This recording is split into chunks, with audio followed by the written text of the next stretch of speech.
This video is going to look at the routes to sporting excellence in the UK. Now, if we look at your specification, there's a few different things, four main points you've got to know. This video is only going to focus on that first red point. So we're going to look at understanding sport development routes from talent identification through to elite performance development. So how we identify talent and the pathways that are in place to try and get someone to be an elite performer. That's what this video is going to focus on. So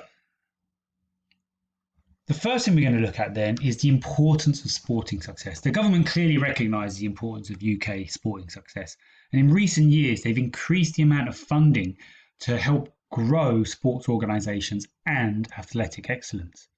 So London 2012 was the most successful Olympic Games for Team GB with 65 medals. Then we went on to Rio 2016, which was the best away games in terms of medal count with 67. So clearly, what's being done and what pathways are being put in place are clearly working. Now, here we go. We get at the top, we've got the government and the National Lottery give about £543 million a year to UK sport. And UK sport's main job is to promote elite sport in the country and win more medals. And then they break up their funding into a range of different programs. So we're going to be having a little look at sort of the world-class performance investment, a few of the UK sports programs. And again, that money then goes to national governing bodies like the FA or the RFU. They put that into their world-class programs and it funds about 1,300 athletes a year.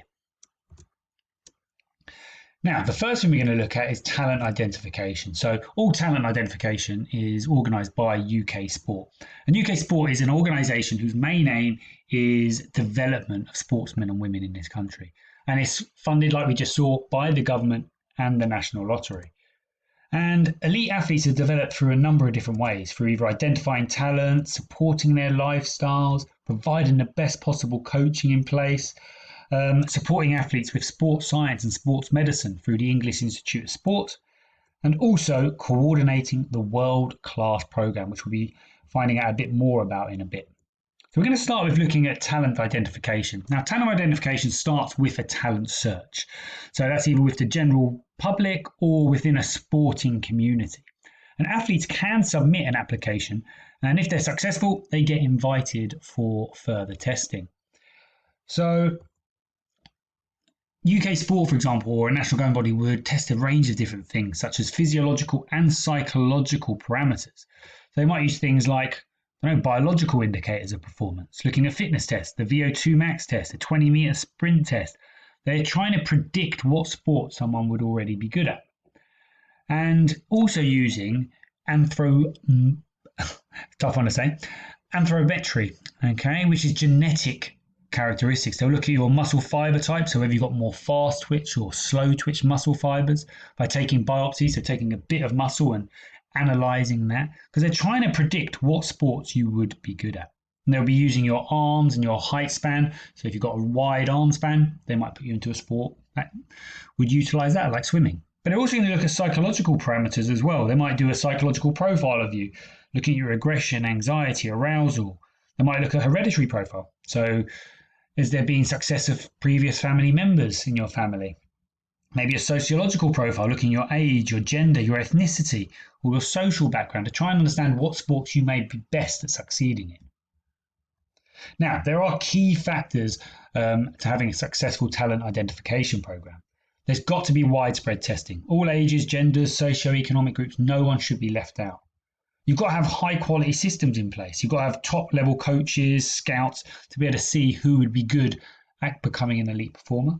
You've got to have a variety of different tests in place, like the psychological and physiological tests we've already mentioned. You've got to have a database of information so you can share across sports, to try and work out who would be best for what sport. You've got to have coordinated testing. You've got to link up agencies like the English Institute of Sport, UK Sport, national governing bodies, sports clubs. They've all got to work together. And also you've got to have good competition systems to scout from. They've got to be in place. Otherwise, scouts aren't going to be able to see who can compete at higher levels or not. So, talent identification to elite performance. Now, UK Sport runs talent identification programs. And it starts with a search for all those people who have sporting talent. Athletes, like we said before, they'll submit an application to UK Sport, and then those who are successful with their application will get invited to a phase 1 testing event. Now, a phase 1 testing event has a range of generic physical and skill-based tests. It can be anywhere around the country. It might include sprinting, jumping, aerobic fitness, upper body, lower body tests, and they're analysing an athlete's training and competition history as well as that. Those who are successful then will move on to phase 2 and 3. So phase 2 and 3 are further assessing an athlete's suitability. So they'll be looking at detailed assessments around their movement, medical screenings, performance workshops, psychology and behavioural analysis. And then finally, the final phase is the confirmation stage. And that's a 6 to 12 month training program where individuals will be continually assessed for their suitability for elite sport. Now, any unsuccessful athletes, and there'll be lots and lots of them through this process, they're still given an opportunity to progress through the sports club system. So they'll carry on playing in their club to try and improve before maybe they apply again through this system. Now, every 4 years, the UK Sport runs a checking system on each of its athletes, and they complete something called a PHC or Performance Health Check. And it involves athlete profiling, looking at their physiological and psychological attributes. Now, it will be a discussion and shared analysis between the performance pathway team and the sports key coaches. And it takes into account a number of different things like the athlete's progress, their fitness levels, whether the athlete's made a good transition between junior and senior level sport. And really, it's a way to measure the effectiveness of the performance pathway. If it's working, brilliant, get the athlete carry on working. If it's not working and they're not making the progress, then changes need to be made. Now, there are loads of talent identification processes, and we're going to go through a few of these now. The first one we're going to look at is the Discover Your Gold campaign. So this was in 2016. And over 20 different sports were involved in this partnership with UK Sport and the EIS. And it was mainly targeting 15 to 24-year-old males and females who'd be fast-tracked into the high-level sport. So the first campaign was aimed at young track cyclists, aimed between 15 and 21, or those people who had good speed and power. So they looked at sprinters, for example.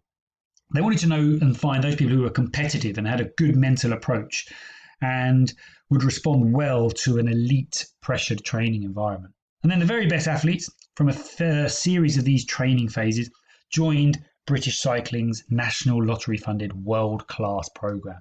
So it was a way of just trying to find people who would be interested in getting involved in this talent identification search. Another one's the Tall and Talented. So this was a really exciting initiative to try and find the next generation of Olympic gold medalists for especially rowing and basketball, where it was important to be tall. So the only people who could apply were men over 6'3" or women over 5'11".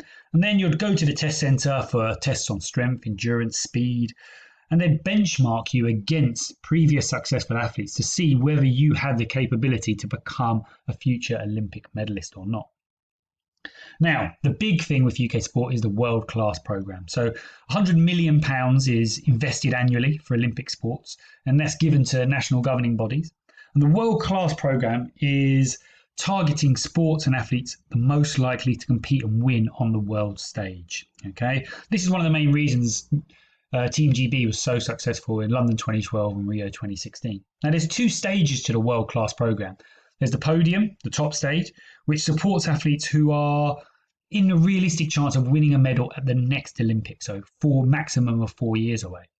Then we've got the next level down, the podium potential. This is supporting athletes who have realistic medal winning capabilities for a subsequent Olympic Games, so a maximum of 8 years away. Now, a good way of remembering what's needed for an effective talent ID program is the word talent. So testing facilities need to be of a high standard. Analysis needs to be carried out. Links between all the organisations need to be coordinated. We need to have equal opportunities for everyone to be tested. National development squads and programs need to be in place, so competition structures in place. And talent identification must use high quality coaches and scouts. Okay, it's so important you understand what makes a successful talent identification program.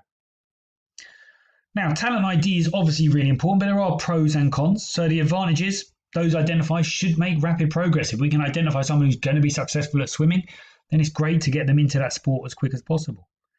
We can get relevant sporting experiences to their talents from a really young age. If we talent ID from a young age, we can put them in the sport at a young age, get them all the coaching they need. It should result in more success and medal winners. It's a much better use of funding. So when a national governing body like the FA are given money, or British Athletics are given money, then it should be used better if we've got talent ID systems in place. It widens the talent pool for minority sports if they've got talent ID in place. And also performers can be directed into sports that are most suited to their talents. However, there are also disadvantages. We're always going to miss people. We're never going to get all the best performers from a talent identification search. Experienced coach's eye could be better than quantitative testing, so doing fitness tests. Is that the best way to go about it, or is it sometimes best to just leave it to a coach to have a look and use their experience to see who would be best? It needs a lot of money as well. You need big funding to run stuff like these talent ID programs. Children could be overtrained if we're doing talent ID from a really young age. Young children could maybe go into sport far too early and maybe burn out later on in their life. And although they have the potential to be good, it doesn't mean they're always going to be. People change with age, grow more, growth stunted. It's really hard to predict who's going to become a world-class athlete if we're talent identifying from a young age.